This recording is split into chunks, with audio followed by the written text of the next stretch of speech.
Halo teman-teman, balik lagi sama aku Soraya Alidia. Jadi hari ini aku mau bacain salah satu cerita yang aku dapat dari TT ya.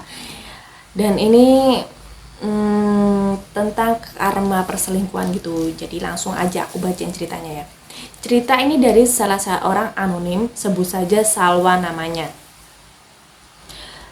Perselingkuhan tidak hanya dilakukan laki-laki saja, nyatanya perempuan juga melakukannya. Dan ini kisah dari si pengirim.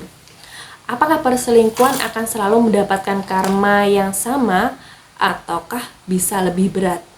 Halo teman-teman, perkenalan nama aku Salma, nama samaran. Di tahun 2014, aku mengenal seorang laki-laki yang baik bernama Akbar. Nama samaran juga. Akbar ini laki-laki yang baik dan penyayang.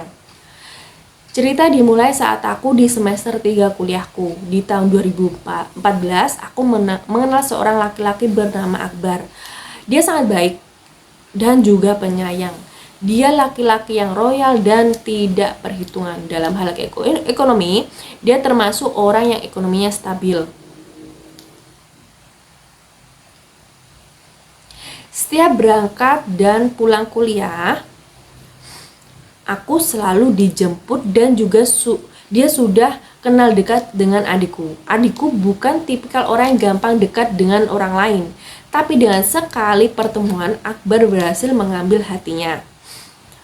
Hari-hari berlalu, tidak terasa sudah hampir 2 tahunan aku berpacaran dengannya.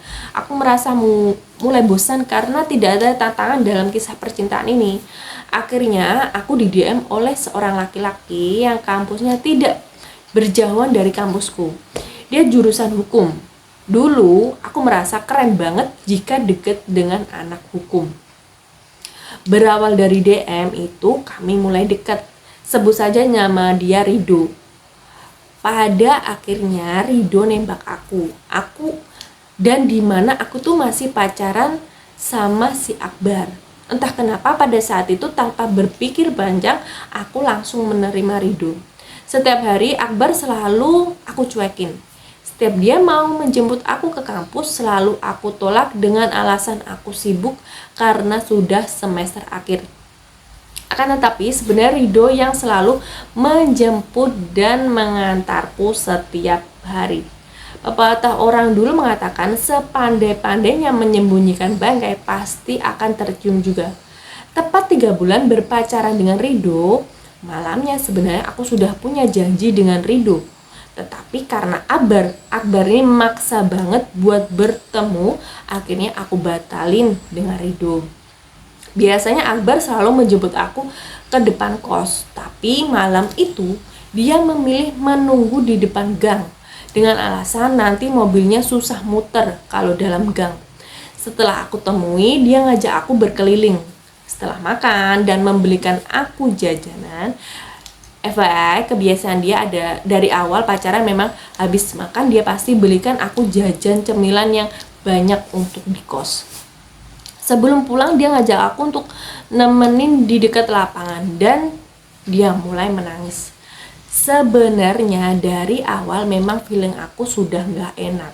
Bener aja ternyata dia udah tahu kalau aku selingkuh sama Rido. Di sana dia nangis, tetapi dia yang malah minta maaf. Tapi karena kerasnya hatiku, aku sama sekali gak merasa menyesal dan sedih. Sampai dia meminta antara memilih dia dan Rido. Dan dengan lantangnya aku menjawab aku memilih Rido.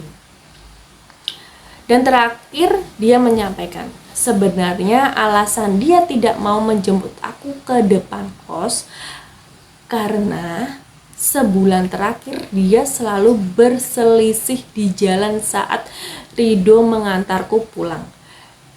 Dan dia ngecek keadaanku. Dan karena dia akan merasa malam itu akan jadi malam terakhir kita bertemu, setidaknya dia tidak ingin berselisih di jalan dengan selingkuhanku. Setelah putus dengan Akbar, aku melanjutkan hubunganku dengan Rido. Ternyata jalan 2 tahun dia mulai menampakkan sikap posesif yang sangat tidak wajar. Sampai aku naik ojek aja dia memarahiku seakan aku tuh nyelingkuhi dia. Karena tidak tahan, pada tahun 2018 akhirnya aku putus dengan Rido. Sejak saat itu sampai sekarang aku tidak berani membuka hati untuk siapapun. Apakah ini karma untukku?